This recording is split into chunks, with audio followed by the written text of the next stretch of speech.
Hello, I'm Dr. Gloria Horsley. And I'm her daughter, Dr. Heidi Horsley. Heidi and I want to welcome you to Open to Hope Conversations, the podcast.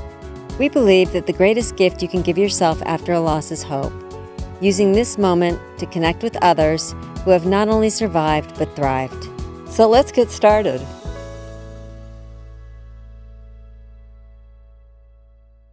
Welcome to the Open to Hope Show. I'm your host, Dr. Gloria Horsley, with my daughter and co-host, Dr. Heidi Horsley.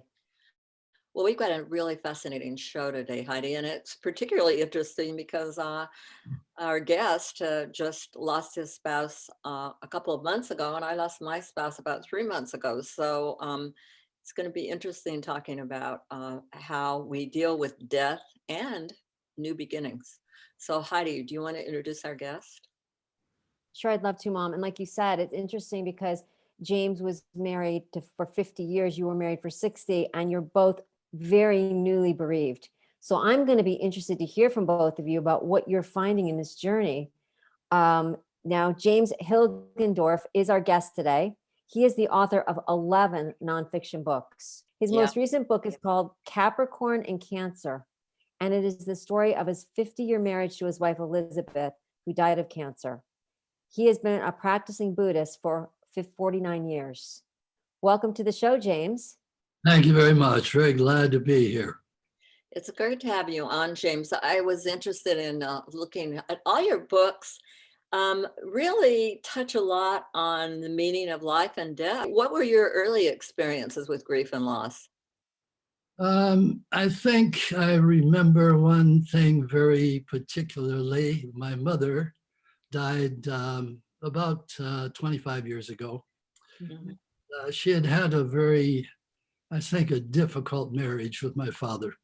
Mm-hmm. And my father had died at this certain point that was about 1971, actually. And I just remember my mother saying, "You'll never know what it's like until you go through it." Mm-hmm.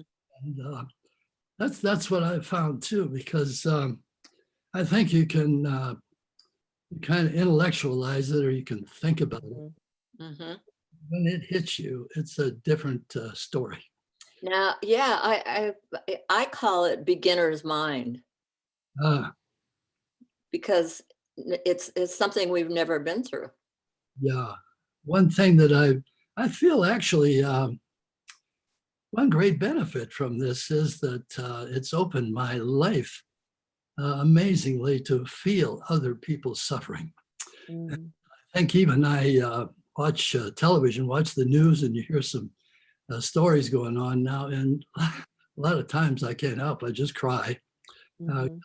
Feel it so much strongly, and I think that's one of the benefits, maybe, is you're really putting in touch with a lot of people. I thought it was interesting, your book, Capricorn and Cancer, really isn't about cancer, because I know she died of cancer. It's about your signs of the zodiac and how opposites attract and how they refine each other.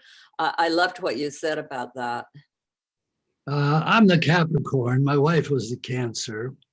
We were total opposites. If you're going in astrology, we're exactly totally opposites. And that's how we were all our life. But I think it was great.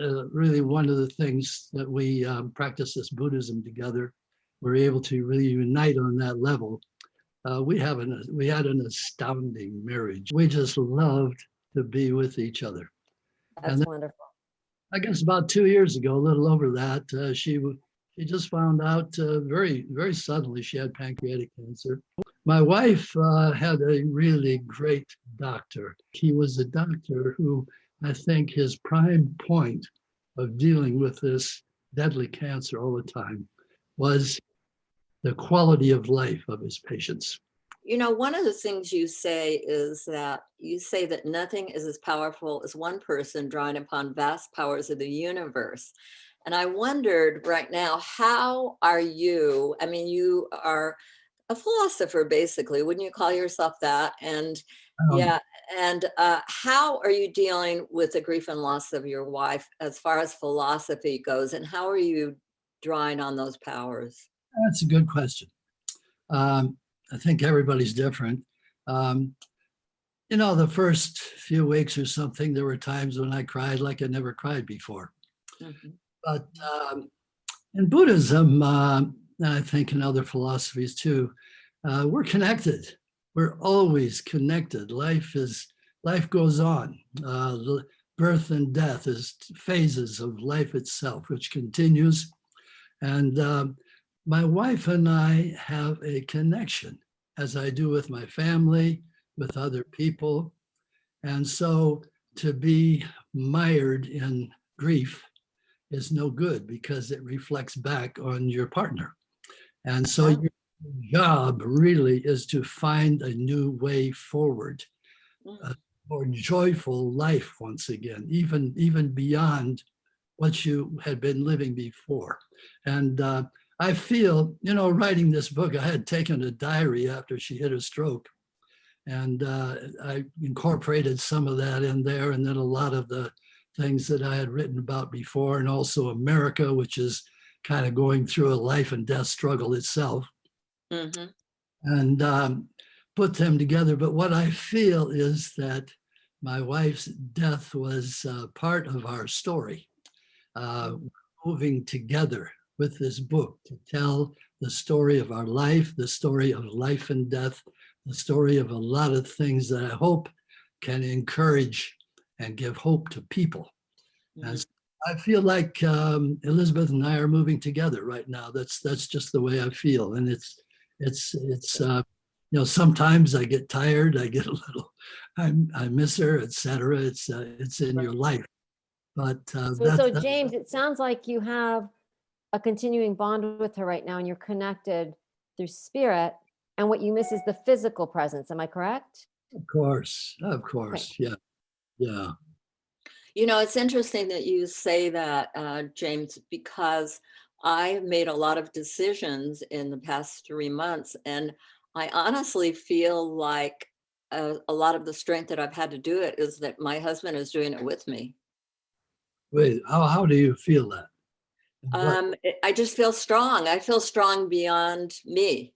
uh, Like, I just sold a house and a property that we had, and I felt good about doing it. And that's Phil was more the business guy, uh, but I feel like what I've done is right and correct, and I just feel a strong sense of kind of energy beyond me. Does that make sense to you?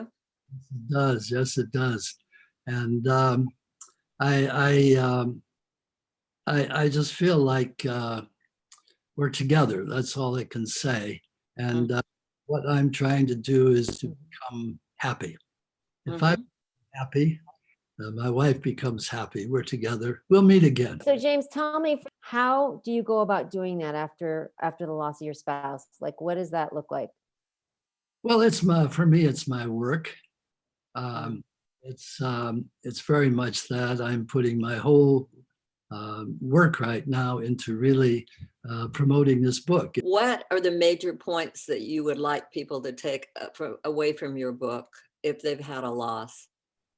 Um, a new perspective on our lives, that we need to move, however, and not many people moving that way, but we need to be able to recognize and respect the life within every single person. And I think one of the things that I've learned and come to understand through my experience is how great every person is. It's a greatness of the heart. Yeah, I love this. This is what I see more and more, and I'm astonished.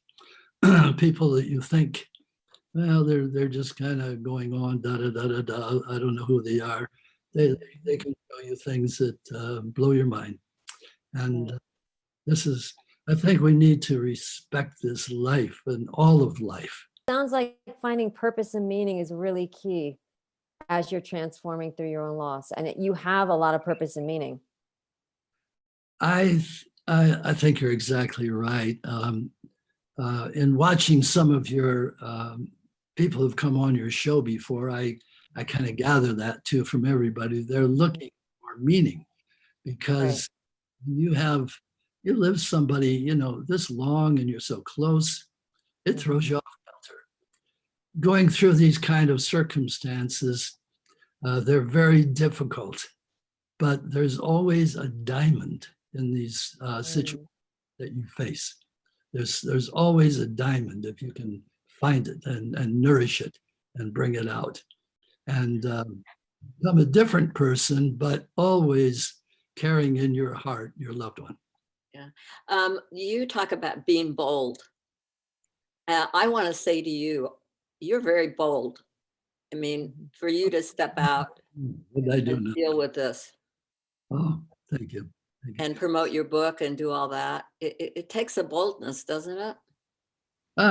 Yeah, it takes. Well, you have to find meaning, like you say. You have to do it, and I struggle with it. I chant about it, and I find it and pursue it. And right now, I'm on this track. I don't know where it's lead. I have goals, but it's day by day. One of the things that we have seen, where my son was killed in 1983, Heidi's brother. And through the years, one of the things that I've definitely seen is that service is really where happiness lies. Does that resonate with you? Absolutely. It's about getting beyond just thinking about yourself. If you can think about other people and put your talents, your abilities, your heart, whatever it is, into somehow helping other people, that's makes an enormous difference. Tell people where they can get your book and also about your website. And you have some wonderful things and wonderful books. I mean, more than one. This is a picture actually of Elizabeth and I. That is so sweet. Now we love to go out for tea and chocolate, and we had this. So we went, and the book is it's available online right now. You can get the paperback or the ebook from Amazon. If you want just the ebook, it's available in other places: Apple, Barnes and Noble, Kobo, all those places, and it's available there. Hope some people enjoy it. Yeah. And you've got your other books also, which are pretty amazing. So I hope these other books go. This book is on a different level, though. It's really interesting. This is something that comes really deeper in my heart and my mind. So this is a special thing right at this point. Yeah. well, if you've got a special thought for those who have recently had a loss, what would it be? I think you can't let go of all the great memories that you had and all the togetherness that you had. That's something you must always treasure, but you can't go back. You can't get stuck in things. You can't get stuck in grief and feelings of unhappiness. You have to find a way forward to become happy. This is what the greatest thing you can do for your spouse or friend or relative or brother or sister or whatever it is that you lost. To bring happiness. I love that thought that if I am happy, it's really a gift to my husband also. Exactly. Well, thank you so much for being on today and for all your wonderful wisdom and all you've done to help the world in your life and your wife also. Thank you. And thank you for you too. Okay. Yes, thanks so much, James. And thank you for showing people that they can have joy again. They can have happiness again, even after loss. Yeah, that's what it's about. Thank you. Thank you. And thanks everybody for joining us on this show today. And Heidi and I always want to remind you that if you've lost hope, please lean on ours until you find your own, and God bless. I'm Dr. Heidi Horsley. You have been listening to Open to Hope, the podcast. You can follow Open to Hope on Facebook, Instagram, and Twitter. To learn more, visit us at opentohope.com and go to Apple Podcasts to subscribe. I'm Dr. Gloria Horsley. Join us again next week for another Open to Hope conversation, where we invite you to lean on our hope until you find your own.